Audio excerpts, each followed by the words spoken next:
My encounter at the mental asylum. Just on the edge of rural Maryland, my friend and I went to an infamous mental asylum that had been shut down because of abuse in the 70s, to explore and take pictures. We arrived around dusk because that was when the sun casted the longest shadows and everything appears to dart at the corners of your eyes.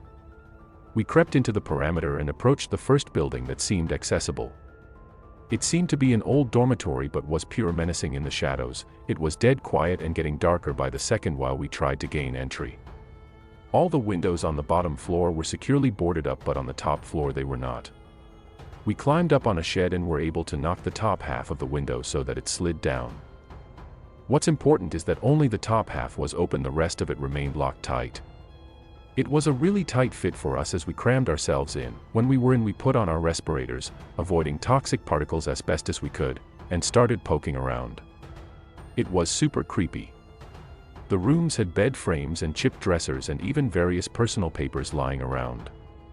As I was happily jaunting, my friend had ventured downstairs. He ran up to me after he had been gone for only a second and said, "I think someone's living here." I dreaded this but had definitely come across homeless people before, so I went with him to check it out. Sure enough, on the stairs were maybe a month or two of accumulated human feces. Thank God I had my respirator on. As we got down the first flight, we looked down the second flight into the pitch blackness that was the first floor. My friend looked incredibly tense because he apparently had heard shuffling feet when he came to get me. "Hello, anyone living here?" I shouted, "I have been through this drill before. We're not the police, we are just looking around. Please holler if you would like us to leave your home." We were met with dead silence and we both stood anticipating very nervously a voice on the other end. When there was none, I picked up my high-powered flashlight to shine it into the entryway room. Right as I flicked the switch, we heard the unmistakable noise of a man shifting his weight and running across the room, knocking over what sounded like plastic bottles as he came. Fucking nope. My friend and I didn't need to see it with our own eyes. We both turned tail and bolted, but I peered back as I rounded the corner and caught a glimpse of a very crazy-eyed, very filthy gentleman about my size, 6" to 190 pounds. I ran as fast as I could without tripping. We went into the room we entered from, the only way out. I closed the door that led to the hallway behind me and stood there with a board I had picked up. No, I didn't want to fight a crazed homeless dude, but my body was in fight or flight and I couldn't flee through that small window gap without exposing myself to crazy homeless murder. I stood there with my weight against the door while my buddy tried to widen the window gap. I could hear the man pacing outside. He sounded some distance away from the door, but he was unmistakably walking back and forth. Each time he got nearer, you could actually hear his fast breathing. I didn't even bother trying to explain again that we weren't cops. I just braced the door with my weight. After a bit we had to make do, and so I slipped through the window gap as quickly as I could, not very quickly, while he watched my back, and then he followed only a lot more quickly, being a nimble short Asian man.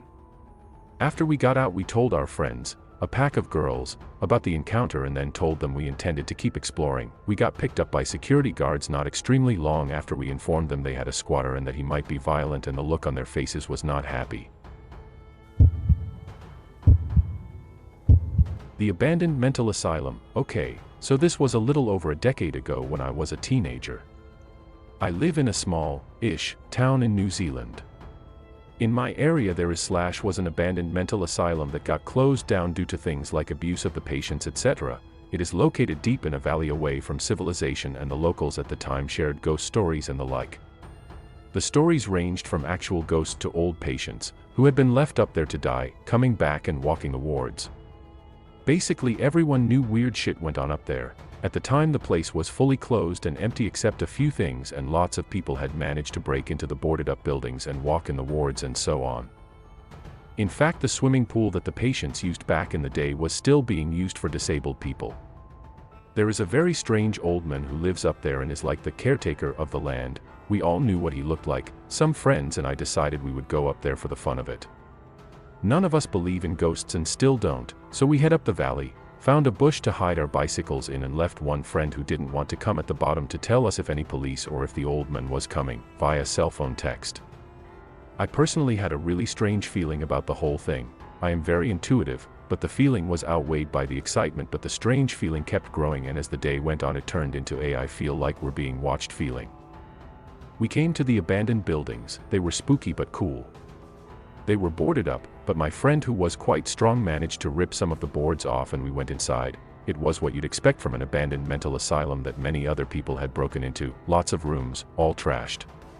Now, the only ghostly thing that happened was in one particular room all of our cell phones had no reception, but everywhere else it was fine. It didn't bother us at all. We keep walking around for a bit in the main building. I still feel weird. Bing goes my cell phone. It was the friend we left at the bottom of the valley telling us the old man had found him and told him he called the cops and that they were on their way. The main building had bushy hills behind it. We ran up there to hide. I get my phone out to see how the friend is going, waiting at the bottom with the strange old man. No cell reception, so we're hiding in some bushes. I still feel like we're being watched. About maybe 15 minutes go by. We see from our hiding spot that no cop car has gone past the main building yet. We decide to walk a little further into the woods/bush and try and walk over to the next valley and walk all the way down so as to not go the main way down and encounter the police/strange old caretaker guy. Suddenly we came across a weird building structure coming out of the hillside. Imagine like a house been buried into a hillside with only the roof visible and the rest of building underground. We obviously thought this was fucking weird, and even weirder still, the only way into/out of this building seemed to be a latch on the roof. As curious teenagers, we needed to know what the fuck was in there. So my strong friend tried opening the latch. It was locked or so old and rusty that it couldn't be opened. We almost walked away when we decided we could probably just rip the corrugated iron roof off and see what's inside. After lots of tries we got it. We were all kneeled around the hole we had made. It was pitch black inside. We had arguments about who should go in. There was no way I fucking was, but we played paper scissors rock to see. I didn't have to go in, one of my friends did. We helped him down. There was no stairs or ladder from the latch door. He fell quite a bit down and twisted his ankle a little. We could only hear him in the pitch black below. He turned his cell phone torch on. From what we could see above, it was 2 rooms separated by a concrete wall.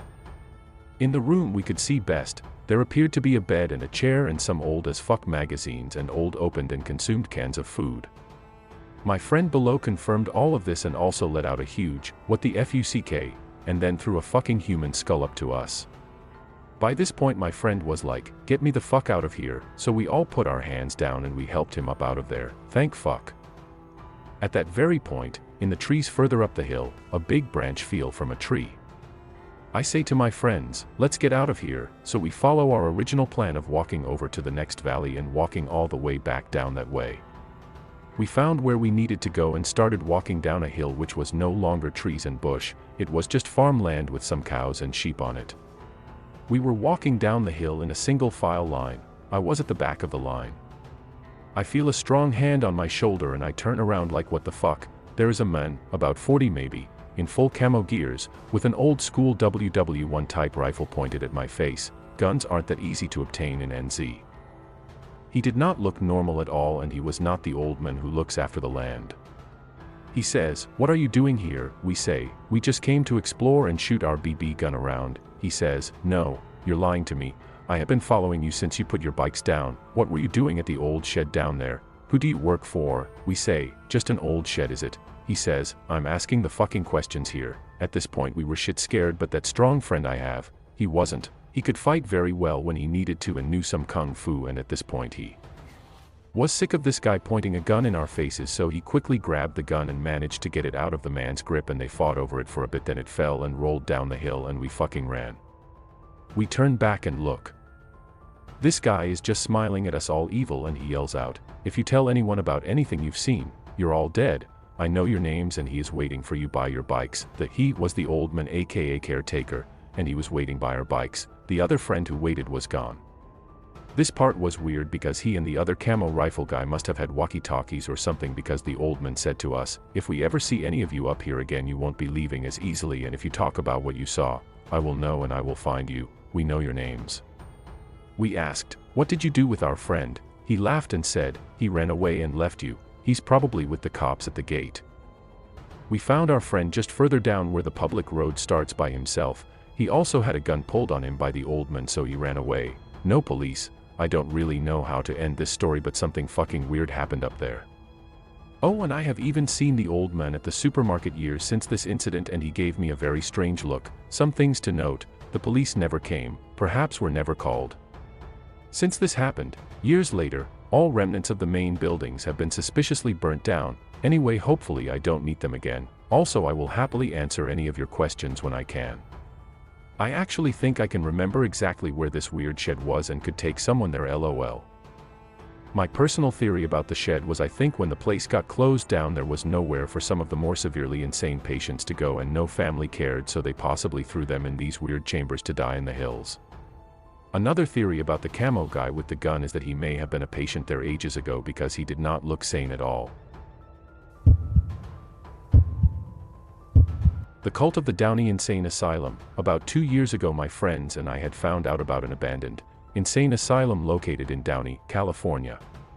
Being the curious 17-year-olds that we were, we decided it'd be a good idea to go explore this abandoned facility just to see what we could find inside. So on a Saturday night we gathered a few more of our friends and made the drive out to Downey so we could explore this building for ourselves. After about 30 minutes of driving we arrive in Downey and make our way through the city to where the asylum is located. The closer we get, the shadier and shadier the neighborhoods we're passing through become, and after about another 15 minutes of driving we arrive at our destination. We park the car, climb through a hole in the fence, and make our way into the building to see what we could find. To be honest, it started out not being too bad. Considering we had about 10 people, we were thinking, what's the worst that could happen to a group of 10 people? So we meander through the building, looking at all the broken furniture scattered throughout the rooms, the patient files thrown upon the floor, and we're pretty much just having a good time looking at once was this weird, mental institution. But this is where shit gets weird. As we're walking we of course had a flashlight pointed down the hallway because the power that was once in this building was and is clearly out.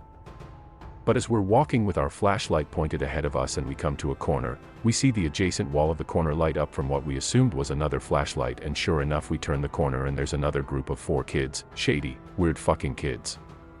We confront each other and they ask us if we'd been to the slide. We politely answer no because we have no idea what they're talking about and they tell us that we should follow them. Of course, we decline because we're getting weird vibes from these people, and as they're talking amongst themselves one of the kids comes up to me with, I kid you not, a solid 6-inch long Bowie knife looking thing. Isn't this cool? Look what I found. As he moves the knife closer to my face, I politely answer what a cool find that is, and we start to back away telling them that we're going to go explore the roof of the building. Surprisingly they say alright and they turn the corner and continue on their way. Alright, now that was out of the way, I'm seriously beginning to feel weird about being in this place and about how we're definitely not supposed to be here. So at that point I say fuck it, we need to go to the roof, go down the fire escape, and get out of here. So we make our way to the roof and we're sitting there plotting our escape. Like I said, people are not supposed to be in the asylum, so they have a police car stationed at the main gate to make sure no one comes in. So as we're up there we try and figure out the best path to get out of here without getting noticed by the police. That's when my friend sees a fire escape ladder coming down off of this higher portion of the roof. We decide that is probably our best bet, so we grab a small ladder that will be able to boost us up onto this higher portion of the roof. My friend Jonah goes up and immediately turns around so he could help other people out by pulling them up.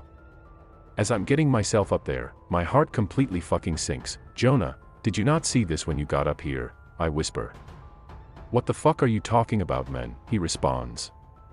I'm looking forward and he slowly turns to see what was pretty much our worst fucking nightmare.